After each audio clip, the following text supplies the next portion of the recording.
Sejumlah kendaraan terpaksa harus mengurangi kecepatan akibat jalan dari arah Yosudarso mengarah Cempaka Putih tergenang banjir. Air yang mengenangi jalan raya tersebut dengan ketinggian 30 hingga 40 cm mengakibatkan sejumlah kendaraan roda 2 mogok. Banjir ini diduga akibat dari sistem drainase yang berada di pinggir jalan tersumbat dan mengakibatkan jalur air tertutup. Akibat banjir ini, arus lalu lintas dari arah Yosudarso mengarah Cempaka Putih macet panjang.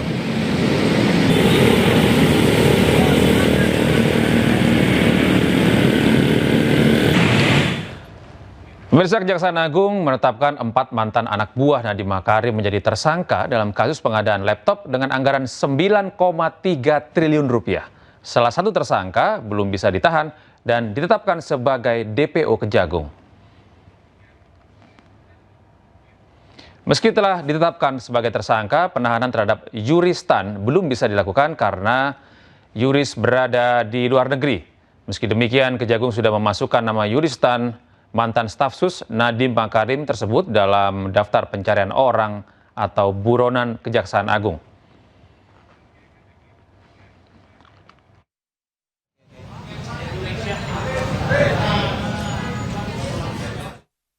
Sebelumnya, usai berbagai penyidikan yang dilakukan Kejaksaan Agung, 4 mantan anak buah Nadiem Makarim menjadi tersangka.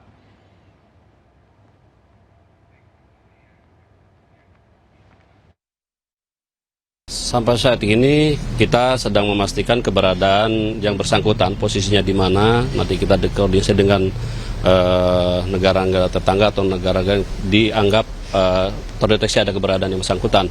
Saudara inisial JT itu. Yang jelas kita tidak lagi melakukan pemanggilan. Mungkin nantinya penyidik rencana akan menetapkan DPO dan nanti ditindaklanjuti dengan red notice nanti. Sementara itu, Masyarakat Anti Korupsi Indonesia atau MAKI mendesak Kejaksaan Agung untuk memasukkan nama Yuristan ke daftar red notice Interpol. Hal ini karena yang bersangkutan kini menjadi tersangka kasus dugaan korupsi pengadaan laptop di Kemendikbudristek tahun 2020 hingga 2022 dan diduga berada di luar negeri. Proses-proses ini sebenarnya gampang kok untuk dilakukan penuntasan dan segera juga kalau memang ada yang bisa ditetapkan tersangka lebih banyak ya segera ditetapkan tersangka lebih banyak. Tidak terlepas juga dari dugaan keterlibatan Menteri Nadiem Makarim. Karena versi saya kontennya itu yang sebagaimana dijelaskan Kejaksaan Agung ya layak untuk ditetapkan tersangka, itu versi saya loh ya. Karena dugaan keterlibatannya sudah cukup terang sebenarnya kalau versi saya, dan saya akan mengawalnya semua proses ini ya, meskipun ya saya tetap asas praduga tidak bersalah. Kalau memang Menteri Nadiem tidak terlibat ya segera diumumkan tidak terlibat gitu. Karena tadi malam itu kontennya sudah. Pemirsa, aksi tawuran antar pemuda kembali pecah di kawasan Belawan, Kota Medan, Sumatera Utara. Para pelaku tak hanya saling serang, namun juga merusak dan menjarah rumah warga.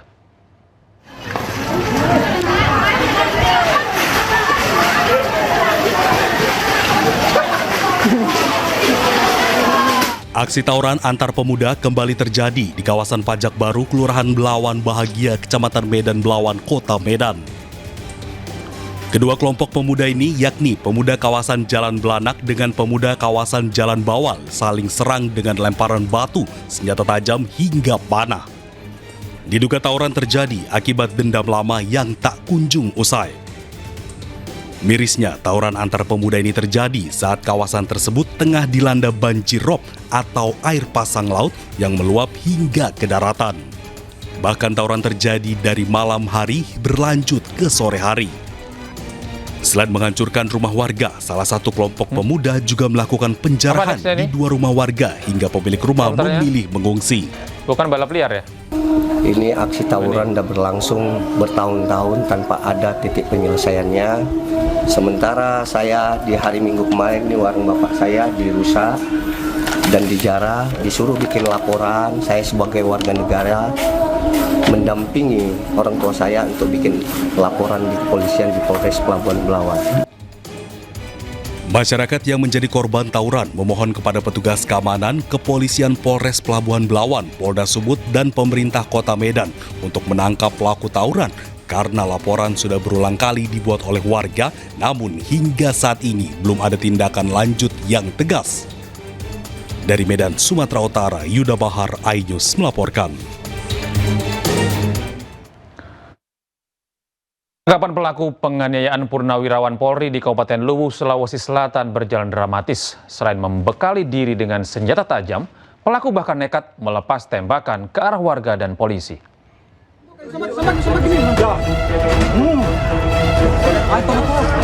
Pali, 60 tahun, terpaksa dikepung oleh warga dan polisi saat menyandra orang tuanya sendiri usai menikam purnawirawan Polri di Desa Tiromanda, Luwu, Sulawesi Selatan.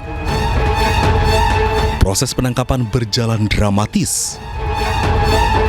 Pasalnya, pelaku membekali diri dengan senjata tajam. Bahkan saat dikepung, pelaku mengancam dengan melepas tembakan ke arah warga dan polisi menggunakan senapan angin kosong. Namun demikian, pelaku akhirnya berhasil tertangkap.